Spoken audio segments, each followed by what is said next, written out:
Bilaman, hayotingizda davomida ko'p mo'jizalarni ko'rgansizlar, lekin bunaqasini aniq ko'rmagansizlar. Nalichida 3tasi, 4tasi birda bo'lgan penkalar keldi. Gidrofilka, intimniy, skrab, hattoki maska vazifasini bajarib beradi. Yuzingizni top-toza qilib beradi. Eng muhimi, vegan, ya'ni tabiiy tarkibli. Sarig'i tarkibida AHBH kislotalari bor, ya'ni aknelarga qarshi kurashadi va yuzinglardagi dog'larni ochartirib, yuzdagi xiralikni yo'qotib, oqartirib beruvchi penka. Yashili xuddi shu vazifani bajaradi, lekin bu ko'proq ta'sirchan yuzlarga mos tushadi. Bugun sizga sarig'ini ko'rsatmoqchiman, chunki yuzimda ozgina xiralashish bor, oqartirmoqchiman. Nega aynan mo'jizakor deganimni hozir tushunib olasizlar. Qo'lingizda ham bemalol tarqatsanglar bo'ladi. Ichida xuddi mandarinni ezib solganga o'xshaydi, hadir-budirliklar bor. Mana sizlarga mo'jiza, 1 minutga yetmasdan yuzimda ko'pirib ketdi, bijillagan ovoz chiqyapti. Buni ko'proq qo'ysanglar yuzingizda maska hisobiga ham kiradi, porilarni qisqartirib, yuzinglarni ohangini ochartirishga ishlab beradi. Naqd 2 minutdan keyin qaranglar. Endi mana bunaqasiga ish qalaymiz. Ko'rdinglarmi, bu yog'ni bugunimcha yana ko'pirdi. Yaxshilab ish qalaymiz. Yuvamiz.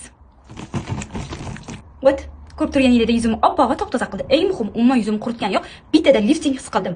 Yashilini ham, sarig'ini ham ishlatib ko'rganman. Eng zo'r tahsinga loyiq penkalardan deya olaman.